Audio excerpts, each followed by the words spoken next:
مورخین کے مطابق مغل بادشاہ محمد شاہ رنگیلا زنانہ ٹائپ کے مرد تھے، چنانچہ وہ اکثر زنانہ لباس پہنتے اور ریشمی پشواز زیب تن کر کے دربار لگاتے تھے۔ چنانچہ یہ مشہور ہو گیا کہ محمد شاہ رنگیلا نامرد ہے۔ اس تاثر کو زائل کرنے کے لیے شاہی حکم پر ایک تصویر بنوائی گئی جس میں محمد شاہ رنگیلا کو ایک خاتون کنیز کے ساتھ جنسی فعل کرتے دکھایا گیا۔ تصویر بنوانے کا مقصد یہ تھا کہ محمد شاہ رنگیلا کے نامرد ہونے کا تاثر ختم کیا جا سکے۔ برِ صغیر میں مغلیہ سلطنت کے 14ویں بادشاہ محمد شاہ رنگیلا نے اپنی مدت حکومت کا زیادہ تر وقت عیش و نشاط پرستی میں گزارا، لہٰذا رنگیلا کو برِ صغیر کا عیاش ترین بادشاہ قرار دیا جاتا ہے۔ سلطنت مغلیہ کے زوال کا پہیہ جو اورنگزیب عالمگیر کے بعد سے الٹا چلنا شروع ہو چکا تھا، اس کا سدباب محمد شاہ کے 27 سالہ طویل دور میں کیا جا سکتا تھا، مگر بدقسمتی کے کثرت شراب نوشی اور افیم کی لت میں مبتلا بادشاہ محمد شاہ رنگیلا سلطنت کے سنگین حالات سے بے خبر عیش و طرب میں وقت گزارتا رہا۔ جب محمد شاہ کو نادر شاہ کے حملے کی اطلاع ملی تو اس نے فوری اقدامات کی بجائے ہنوز دلی دور اس کہا، یعنی دلی ابھی بہت دور ہے۔ پھر نتیجہ وہی نکلا کہ اسے تاریخی تذلیل کا سامنا کرنا پڑا۔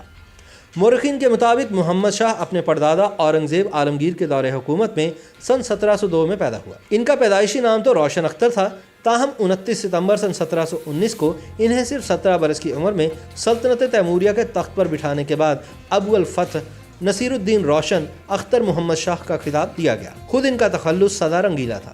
اتنا لمبا نام کون یاد رکھتا؟ چنانچہ عوام نے دونوں کو ملا کر محمد شاہ رنگیلا کر دیا اور وہ آج تک ہندوستان کے طول و عرض میں اسی نام سے جانے اور مانے جاتے ہیں۔ محمد شاہ کی پیدائش کے وقت اورنگزیب عالمگیر نے ہندوستان میں ایک خاص قسم کا کٹر اسلام نافذ کر رکھا تھا۔ اس کا سب سے پہلا نشانہ وہ فنون لطیفہ تھے جن کے بارے میں تصور تھا کہ وہ اسلامی اصولوں سے مطابقت نہیں رکھتے۔ اورنگزیب کے دور میں موسیقی پر پابندی لگی تو گویوں اور موسیقاروں کی روزی روٹی بند ہو گئی۔ اس عمل کے رد عمل میں اورنگزیب کے بعد محمد شاہ کے دور میں وہ تمام فنون پوری آب و تاب سے سامنے آ گئے جو اس سے پہلے دب گئے تھے۔ اسی دوران موسیقی کو بھی خوب فروغ حاصل ہوا۔ مورخین نے ایسے کئی موسیقاروں کا ذکر کیا ہے جو شاہی دربار سے وابستہ تھے۔ ان میں ادارنگ اور صدارنگ سب سے نمایاں ہیں، جنہوں نے خیال طرز گائیکی کو نیا آہنگ عطا کیا جو آج بھی مقبول ہے۔ انہی پر موقوف نہیں، محمد شاہ کے درباری درگاہ قلی نے درجنوں قوالوں، ڈھولک نوازوں، دھمتی نوازوں، سبوچہ نوازوں، نقالوں، حتیٰ کہ بھانڈوں تک کا ذکر کیا ہے جو شاہی دربار سے وابستہ تھے۔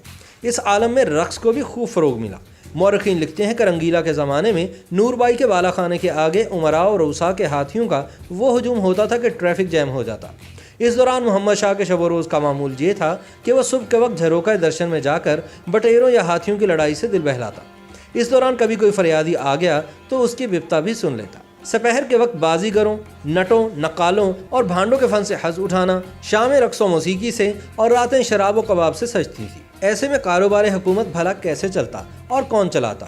اودھ، بنگال اور دکن جیسے زرخیز اور مالدار صوبوں کے نواب عملاً اپنے اپنے علاقوں کے بادشاہ بن بیٹھے تھے۔ ادھر جنوب میں مرہٹوں نے دامن کھینچنا شروع کر دیا تھا اور سلطنت تیموریہ کے بقیے ادھڑنا شروع ہو گئے۔ لیکن سلطنت کے لیے سب سے بڑا خطرہ مغرب سے نادر شاہ کی شکل میں شامت اعمال کی طرح نمودار ہوا اور سب کچھ تار تار کر گیا۔ چنانچہ نادر شاہ سن 1739 کے اوائل میں فاتحین ہند کی مشہور گزرگاہ درہ خیبر عبور کر کے ہندوستان میں داخل ہو گیا۔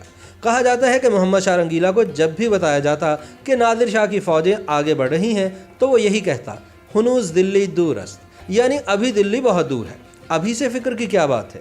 جب نادر شاہ دلی سے 100 میل دور پہنچ گیا تو چاروں ناچار مغل بادشاہ کو زندگی میں پہلی بار اپنی فوجوں کی قیادت خود کرنا پڑی۔ یہاں بھی کرو فرق کا یہ عالم کہ اس لشکر کی کل تعداد لاکھوں میں تھی، تاہم اس کا بڑا حصہ باورچیوں، ماشکیوں، کلیوں، خدمت گزاروں، خزانچیوں اور دوسرے سویلین عملے پر مشتمل تھا، جبکہ لڑاکا فوجی 1 لاکھ سے کچھ ہی اوپر تھے۔ اس کے مقابلے پر ایرانی فوجی صرف 55,000 تھے۔ لیکن کہاں جنگوں کے پالے نادر شاہی لڑاکا دستے اور کہاں لہو الاو میں دھت مغل سپاہی۔